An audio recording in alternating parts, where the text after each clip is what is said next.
Good evening বন্ধুরা, এখন ঘড়িতে বাজে 5টা 20। তো একটু শুয়েছিলাম জানো তো, না হলে না আর শরীর দিচ্ছে না, টাল খাবো সকালে উঠি তো। আর যাই হোক, আজকে মোটামুটি বৃষ্টি সারাদিনের জন্য নেই, আজকে মোটামুটি আকাশ পরিষ্কারই আছে, রোদ ওঠেনি বাট আকাশ কিন্তু বেশ ভালোই পরিষ্কার। আর এদিকে মেয়েটা বলছে মেয়েটার জ্বর এসেছে, মানে জ্বর না গাটা জ্বর জ্বর লাগছে বুঝতে পারছি না, ওয়েদার জন্য। পরশুদিন তো পুরো ভিজে স্নান হয়ে এসেছে। তো ঠিক আছে, কি খাবি বল? প্যানকেক, দেখি একটু প্যানকেক গরম গরম বানিয়ে দিই, যদি মুখে ভালো লাগে। এই সামনে মঙ্গলবার থেকে পরীক্ষা, আর এখন যদি এই অবস্থা হয় কি হবে জানি না, ভালো লাগে না সত্যি। এখন এই আমি জানি বৃষ্টিতে ভিজে এসছে, যখন কিছু না কিছু হবেই। ও দাঁড়াও, চলো আগে আমি দুধটা বার করি। দুধটা গেল কোথায়? মা বোধহয় বার করেছে, দাঁড়াও। এখানে ডাল রয়েছে, মা বোধহয় ছাদে গেছে। ছাদে তুমি যাবে? কোথায় গেলে তুমি এতক্ষণ ধরে? এই গাছগুলো জল আছে, এই যে নয়নতারাগুলো দেখো তো। বাবা কি বড় বড় হয়ে গেছে গো নয়নতারাগুলো। আর কিন্তু এই নয়নতারাটা মরে গেল মা, এত সুন্দর ছোট্ট একটা নয়নতারা। এই বাবা যা যা, কি করে মরলো মা এই গাছটা? আরে যা যা, গাছটা মরে গেছে। আমি ভাবছি কোথায় গেল কোথায় গেল। সে এখন বলছে প্যানকেক খাবে, কিন্তু আজকে তো দুধ নেওয়া হয়নি। মিন্টুদা দুধ দেবে এখন, তারপরে খাওয়া হবে। মিন্টুদা তো দোকান বন্ধ, দেখতে পাচ্ছি না, এই দোকানগুলো বন্ধ, কি জ্বালা। আমাদের সাথে একটা কথা শেয়ার করি বন্ধুরা, ছোট থেকে যবে থেকে আমার মেয়ে স্কুলে ভর্তি হয়েছে তবে থেকে এই যে এখন ক্লাস 10, ওর প্রত্যেকটা পরীক্ষা, হাফ ইয়ারলি অ্যানুয়ালি পরীক্ষা হবার আগে কিছু না কিছু ওর সমস্যা হবেই হবে। না হলে জ্বর হবে, না হলে পেটে ব্যথা হবে, নাহলে মানে শারীরিক কোনো প্রবলেম হবেই হবে। মানে এটা অভিশপ্ত কি না আমি ঠিক বলতে পারবো না। তো দেখো, আবার মঙ্গলবার থেকে পরীক্ষা, আবার বলছে মা গায়ে জ্বর জ্বর লাগছে, গা হাত পা ব্যথা করছে। আর এই যে 2-3 দিন মানে টানা না ভিজেছে, মানে যখনই ও পড়তে আসার সময় ভিজে ভিজে এসেছে। তো দেখো তারপরে কি বললাম যে কিছুক্ষণ পর দোকানটা খুলে গেল, আমাদের উল্টো দিকে একটা মুদিখানা দোকান আছে, দোকানটা খুললো, তারপর দুধ আনা হলো, সেই দুধটাকে জাল দিলাম, জাল দিয়ে নর্মাল টেম্পারেচারে নিয়ে এলাম, তারপরে রেডিমেড যে প্যানকেকটা বানিয়ে নিলাম। আর তোমরা জানো যে এটা আমি কিন্তু মানে দোকান থেকে কিনিয়ে নিয়ে এসেছি, বাড়িতে কিন্তু বানাইনি। তো ওই জন্য আর তোমাদের সাথে শেয়ার করলাম না, ব্যাস একটুখানি খানিকটা বাটার দিলাম, বাটারটাকে ভালো করে মেল্ট হয়ে গেলে তারপরে আস্তে আস্তে ঘুরিয়ে ঘুরিয়ে প্যানকেকটা বানালাম। আজকে একটু পাতলা পাতলা করেই বানিয়েছি বন্ধুরা, যাতে খেতে মানে ভেতরটা যাতে কাঁচা না থাকে। দেখো, আর খুব সুন্দরভাবে কিন্তু প্যানকেকটা উঠে চলে এসেছে।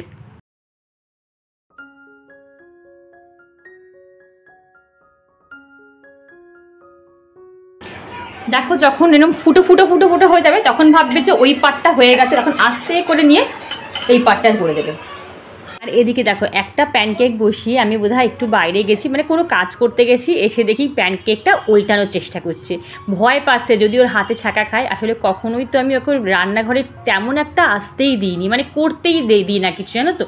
আর তোমরা বলবে দিদি তোমার মেয়ে এত বড় হয়ে গেছে কিছু করতে দাও না, সেটা না, কি বলো তো, আমি নিজের অভিজ্ঞতা থেকে বলছি বন্ধুরা, বিয়ের আগের দিন অবধি আমি কোনো কাজ করতাম না, ওই পড়াশোনা করতাম আর টিউশন করতাম, প্রচুর টিউশনই করাতাম, ওই টিউশন আর পড়াশোনা, নিজের পড়াশোনা, এছাড়া আমি কোনো বাইরে কিচ্ছু করতাম না, ঘরের একটা কুটোও নাড়তাম না। বিয়ের পর আমি A to Z সব নিজের ইচ্ছায় শিখেছি, জুতো সেলাই থেকে আর চণ্ডীপাঠ, আমি সব কিছু তোমরা যা বলবে আমি কিন্তু করে দেবো। তো ওই মানুষ ঠেকায় পড়লে সব কিছু শিখে যায়। এটা কেমন হয়েছে? হ্যাঁ তুই বানালি ঠিকই তো, একবার উল্টে দিয়েই তুই বানিয়ে নিলি। এদিকে বন্ধুরা সন্ধে হয়ে গেছে আর মাছগুলোর খাবার টাইম হয়ে গেছে। এই টাইমটা পার্টিকুলার আমি বা মা মাছগুলোকে খেতে দিই, সারাদিনে একটা টাইমই ওদের খেতে দিই, বেশি খাবার দিলে নাকি আবার মাছ মরে যায়। এই মাছটা আমার কত বড় হয়ে গেছে, একদম ছোট্ট এনেছিলাম মাছগুলো, আর এখন কত বড় বড় হয়ে গেছে, বাপরে বাপ, দেখেছো কত বড় বড় মাছগুলো হয়ে গেছে। এই মাছটা দেখো কত বড়, এইটা সবচেয়ে বড় আমার মাছ দেখলে। আমি আরও কত মাছ ছিল, অ্যাঞ্জেলগুলো সব মরে গেছে, এখন এই সব গোল্ডেন রয়েছে। গোল্ডেন মাছগুলো না ভীষণ স্ট্রং, ওরা খুব তাড়াতাড়ি হয় না, কিন্তু আদার্স যে মাছগুলো হয় না সেগুলো খুব সফট টাইপের হয়, তাড়াতাড়ি মরে যায়। ওই জন্য আমি এবার ভেবেছি সব গোল্ডেন রাখবো।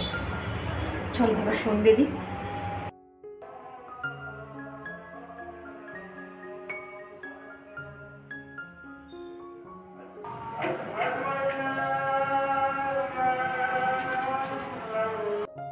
এতদিন পর আমি ফাইনালি আমার আইব্রো আপার লিপটা মানে প্লাক করতে পারলাম। এতদিন তো অসুস্থ চলছিল, কিছুই করতে পারিনি বন্ধুরা। আর আমি কিছু করি আর না করি মাসে একবার আপার লিপ আর আইব্রোর ফোরহেড এই তিনটে আমি করবই করব। না হলে না আমার কেমনটা অস্বস্তি হয় আর মুখটা কীরকম বিচ্ছিরি লাগে, মানে যাই সাজি মনে হয় কীরকম একটা বেমানান লাগছে। আর এই দিদিটা আমার বাড়ির সামনেই থাকে, যখনই দিদিটাকে ডাকি তখনই চলে আসে। কেন জানি না আমি পার্লার থেকে যখন আইব্রো করি বা আপার লিপ করতে যাই আমার এত পরিমাণে লাগে, মানে দু চোখ দিয়ে অঝরে জল বেরিয়ে যায়। কিন্তু এই দিদিটা এতটা ধরে ধরে করে, যেহেতু দেখো আমি একা করছি হয়তো ওই জন্য, আর পার্লারে যেহেতু অনেক কাস্টমার থাকে হয় তাড়াতাড়ি করে বলে আমার লাগে, বাট দিদিটা এতটা ধরে ধরে করে ওই জন্য না আমার একদম লাগে না। আর দেখো মানে করার পর মানে থ্রেডিং করার পর না খুব সুন্দর একটা কিন্তু ফ্রিতেই বলতে পারো মাসাজ দিয়ে দেয়। আর এমন কিছু টাকাও কিন্তু নেয় না, আমরা পার্লারে যে টাকাটা গিয়ে দিই সেই টাকাটাই কিন্তু দিদি নিয়ে নেয়, মানে এক্সট্রা আসার কোনো চার্জ কিন্তু দিদিটা নেয় না। আজকে আমি তোমাদের কাছে বন্ধু হয়ে একটা রিকোয়েস্ট রাখছি, ভিডিওটা একটুও স্কিপ করো না, পুরো এন্ড অবধি দেখো, কারণ কিছু কথা আজকে তোমাদের সাথে বলার আছে। বলতে পারো আমি বাধ্য হয়ে তোমাদের কিছু কথা আজকে বলবো। তো আশা করছি তোমরা যদি স্কিপ না করে পুরো ভিডিওটা এন্ড অবধি দেখো তাহলে তোমরা বুঝতে পারবে আমি আজকে কি বলতে চেয়েছি। আর দেখো কথা বলতে বলতে আমার সোফা কুশন কভারগুলো কিন্তু চেঞ্জ করা হয়ে গেছে। বললাম যে সকালবেলা এক পোস্ত তুলে রেখে দিলাম আর নতুন যেটা বার করলাম সেটাকে পরিয়ে দিলাম। মুখটা আমার জঙ্গল হয়ে গেছিলো, জঙ্গল থেকে একটু পদের হলো, বিশ্বাস করো।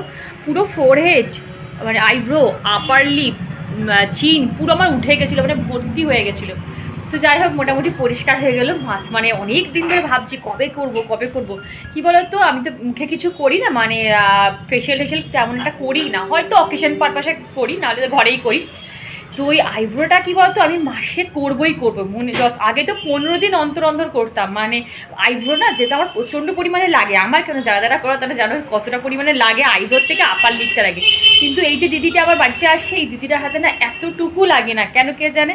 আমি পার্লারে গেলে আমার যে কী লাগে, আমার চোখ দিয়ে না জল বেরিয়ে যায়, মাথা যন্ত্রণা করে, কিন্তু এই দিদিটার কাছে করলে আমার এতটুকু লাগে না। হয় না এক একজনের কাছে সেট হয়ে যায়, তো ওই জন্য যতই আমার প্রবলেম হোক যতই হয়ে যাক বেশি, কিন্তু আমি দিদিটা না আসলে আমি কোথাও করি না। আর এখন ঘড়িতে বাজে 6:45, আমি এখন এডিট করতে বসবো, এখন আমার এডিট করা হয়নি। তো চলো আর ভিডিওটা আজকে বলে দিই, আজকে কিন্তু বৃহস্পতিবার ইভিনিং থেকে কিন্তু আমি আমার ব্লগটা স্টার্ট করেছিলাম, মানে সকাল থেকে দুপুর অবধি একটা ভিডিও আমি করে নিয়েছিলাম, তারপর ইভিনিং থেকে আবার ভিডিওটা কন্টিনিউ করলাম 7:30 অবধি। তো মোটামুটি টুকটাক যা কাজ করে নিলাম, এর ভেতরেও অফ ক্যামেরা আরও অনেক কাজ করেছি, সেগুলো একটা ভিডিও করা হয়নি কারণ দিদি আসবে বলেছিল, মানে যে দিদিটা আমাকে প্লাগ করে সে আসবে বলেছিল, তো ওই জন্য তাড়াতাড়ি করে কাজগুলো করে নিয়েছি। তো আবার আমি এই ব্লগটা এখানে মানে এইটুকু এন্ড করছি, আবার কন্টিনিউ করব আমি কিন্তু ফ্রাইডে মানে শুক্রবার সকাল থেকে। তো চলো বন্ধুরা আজকের মতন good night, tata. Good morning everyone, welcome to my channel. আমি শর্মিষ্ঠা আবার ব্লগটা কন্টিনিউ করছি, কিন্তু আমি শুক্রবার দিন সকাল 6টা থেকে। আর দেখো এই যে টিফিন করব, হাজব্যান্ড আমাদের সবার টিফিনের জন্য আজকে বাটার টোস্ট করব আর ডিমের পোচ করব। আর এই যে আমি আমার ড্রাই ফ্রুটটা কিন্তু সাজিয়ে নিয়েছি, আর ওদিকে দেখো মেথি মুড়ির জলটাও কিন্তু আমার মানে খাওয়া হয়ে গেছে। তো চলো আমি বাটার টোস্টটা করে নিই, তারপর হাজব্যান্ড টিফিনটা নিয়ে চলে যাবে। আমাকে আমার বন্ধু একজন সাবস্ক্রাইবার বন্ধু জিজ্ঞাসা করেছিল যে আমার হাজব্যান্ড বিজনেস করে না চাকরি করে। আমাদের বিজনেস আছে, মানে বংশ পরম্পরার বিজনেস আছে, আমার শ্বশুরমশাইয়ের যে বিজনেসটা সেটাই আমার হাজব্যান্ড কন্টিনিউ করছে, ঠিক আছে। আর এখানে দেখো আমার বাটার টোস্টটা কমপ্লিট হয়ে গেল, আর হাজব্যান্ডের জন্য একটা ডিমের পোচ করে দেবো। কিন্তু পোচটা না আজকে ঠিকঠাকভাবে উঠলো না, পুরো ডিমটা না ফেটে গেল। তো যাই হোক আমি কোনো রকম করে দিয়েছি, আর উপর দিকে একটু গোলমরিচ ছড়িয়ে দিয়েছি, ব্যাস। একটু একটা ডিমের পোচ, বাটার টোস্ট আর একটা অ্যাপেল, এটাই হচ্ছে আমার হাজব্যান্ডের ব্রেকফাস্ট। তো চলো বন্ধুরা আগে আমি চিংড়ি মাছটা আর আদা জিরে বাটা রসুন বাটাটা নামিয়ে রাখি। আজকে চিংড়ি মাছ হবে, চিংড়ি মাছটা দিয়ে ওল দিয়ে করবো ভাবছি। চলো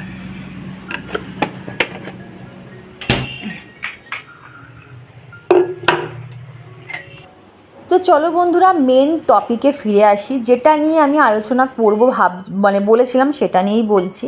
আমাকে আজকে এক সাবস্ক্রাইবার বন্ধু কমেন্ট করে বলেছিল যে দিদি কিছু মনে করো না, একটা কোয়েশ্চেন করছি, তোমার তো একটা বেডরুম, তাহলে তোমার মা কোথায় ঘুমান বা শোন, এরকম কিছু একটা কোয়েশ্চেন করেছিল। দুদিন আগেও কিন্তু একটা এরকমই আমার সাবস্ক্রাইবার বন্ধু কোয়েশ্চেন করেছিল যে দিদি তোমার তো একটা বেডরুম, তাহলে তোমার মেয়ে কোথায় শোয়। তাকে কিন্তু আমি আনসারটা সুন্দরভাবে পোলাইটলি দিয়েছি, কিন্তু দেখছি যে না, এটা ডে বাই ডে বাড়তে থাকছে, কোথায় যেন আমার প্রাইভেসিতে আঘাত আনছে। তো এইবারে আমাকে একটু মুখ খুলতেই হবে। তবে বিশ্বাস করো, বাই হার্ট বলছি, আমি তোমার ওপর এতটুকু রাগ করিনি, আমার খারাপ লাগছে, তাই আজকে আমি মুখ খুলতে বাধ্য হলাম। তো আমার কমেন্টের আশায় তুমি পথে রয়েছো বলেছো, তাই তোমাকে আমি আজকে আনসারটা দিলাম। দেখো, এটা আমি এই কমেন্টটা আমি স্কিপ করে যেতে পারতাম, কমেন্টটা আমি ডিলিট করে দিতে পারতাম, কিন্তু আমি কিছু করিনি। আজকে আমি বললাম কারণ যেন নেক্সট টাইম আমার কাছে এই রকম কমেন্ট আর না আসে, এটা আমি হাত জোর করে তোমাদের কাছে রিকোয়েস্ট করছি। কিউরিয়াসিটি থাকা, কোনো মানুষের আগ্রহ থাকা ভীষণ ভালো, কোনো জিনিস জানার আগ্রহ থাকা ভীষণ ভালো, কিন্তু তুমি যখন কারোর প্রাইভেট লাইফ নিয়ে কিউরিয়াসিটি দেখাচ্ছ বা বেশি আগ্রহ দেখাচ্ছ, জানার চেষ্টা করছো, সেটা কিন্তু খুব খারাপ বন্ধু। এটা তোমাকে সবাই খারাপ ভাবতে পারে। দেখো, প্রত্যেকটা মানুষেরই একটা প্রাইভেট লাইফ আছে, প্রাইভেসি আছে, তাই তো?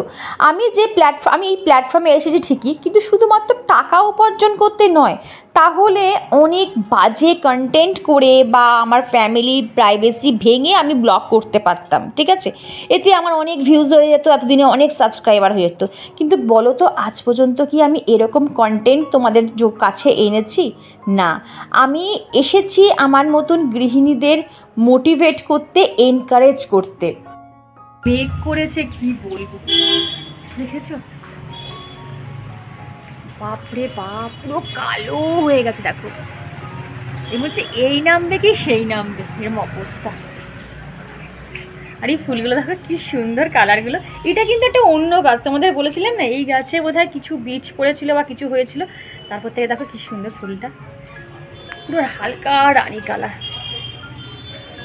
দেখো, আর চলো দেখি এবার আমার ঘরের কি অবস্থা। বাইরে থাকলে মনে হয় বাইরেই থেকে যাই।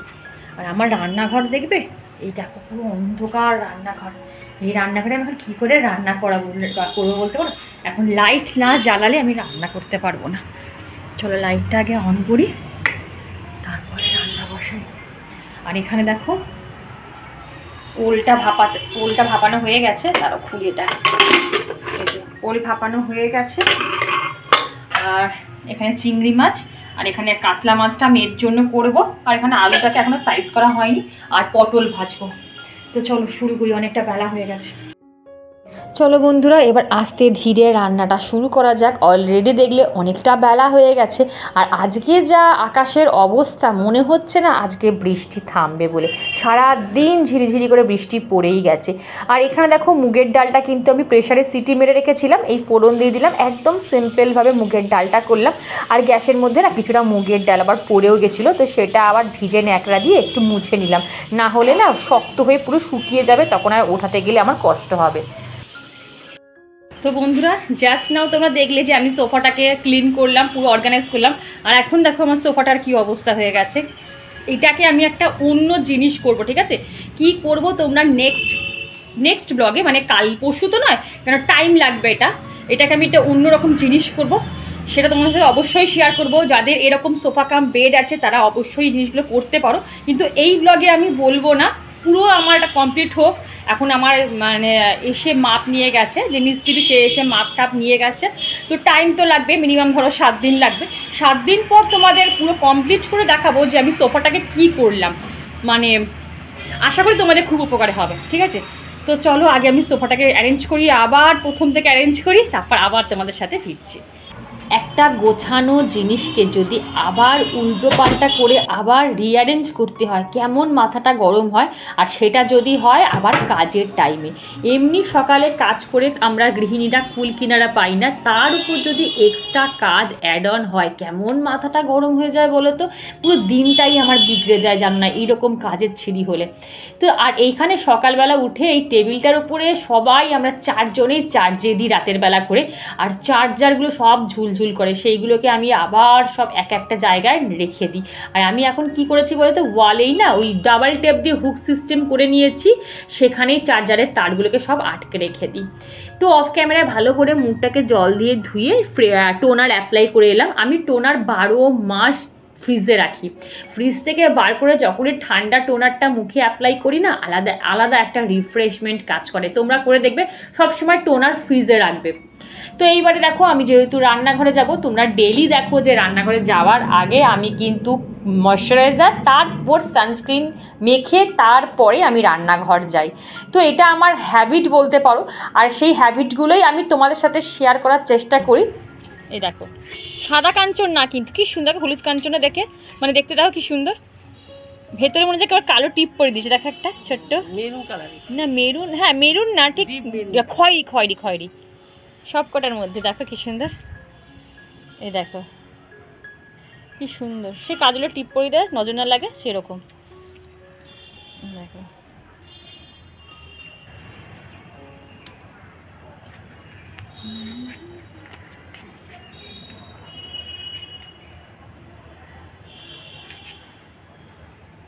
ফুলগুলো তুলে নিয়ে যাই, এরপর বৃষ্টি আসলে না আর ফুলগুলো নেতিয়ে যাবে, আর তখন ঠাকুরের পায়ে দেওয়া যাবে না। আমি কোনো খাবারই দিচ্ছি না, গাছে ভর্তি হয়ে গেছে ফুলে, দেখো কত ফুল।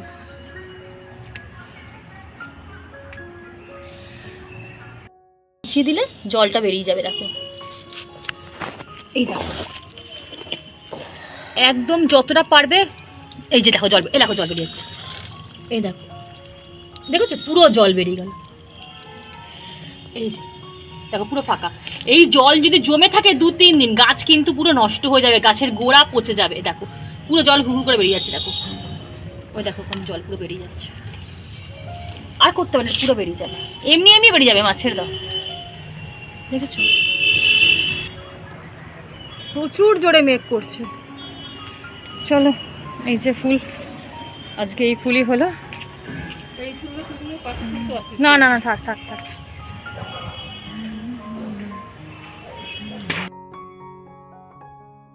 রান্না বন্ধ করে আমি আর মা দৌড়ে চলে গেছিলাম আজকে ছাদে। একটুখানি বৃষ্টি ধরেছে, আর বিকেলবেলা করে তো এখন ছাদে যাওয়াই যাচ্ছে না। প্রত্যেকটা দিন বিকেলবেলা এত পরিমাণে বৃষ্টি হচ্ছে যে আমি গাছগুলোকে দেখতেই যেতে পাচ্ছি না।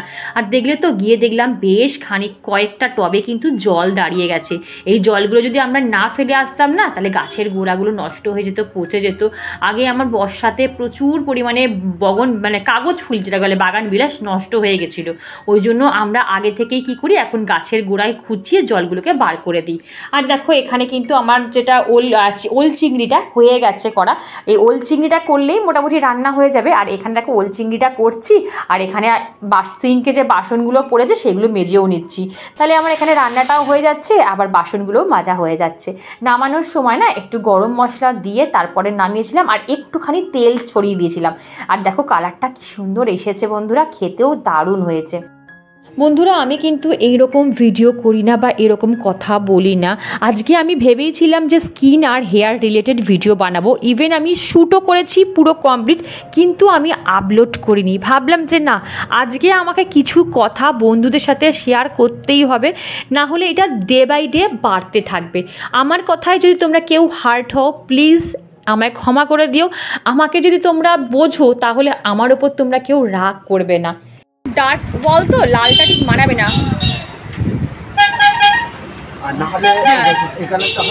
না না ওটা একদম বিচ্ছিরি লাগছে না। আমি একটু, আমার ওয়াল তো একটু একটু ডার্ক কালার, আর ওইগুলো কিছুই হবে না, না ওই যে সাইডেগুলো না, ওইগুলো হবে না, ওইগুলো পর্দা হবে। আচ্ছা আচ্ছা আচ্ছা দেখছি, কারণ আমি একটু দেখে নিই। কাপড় সব একই কোয়ালিটির তো? হ্যাঁ হ্যাঁ হ্যাঁ, যেগুলো দেখিয়েছি সব একই কোয়ালিটি। আচ্ছা আচ্ছা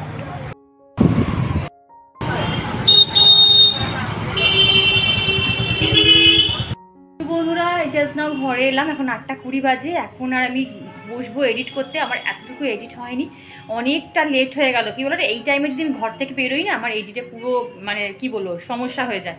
তো চলো ভিডিওটা বেশি বড় করছি না। ভিডিওর কোনো অংশ যদি ভালো লাগে তো প্লিজ চ্যানেলে সাবস্ক্রাইব করে পাশে থেকো, লাইক করো, শেয়ার করো, আর কমেন্ট করতে কিন্তু একদম ভুলো না। আজকে এইটুকুই, টাটা।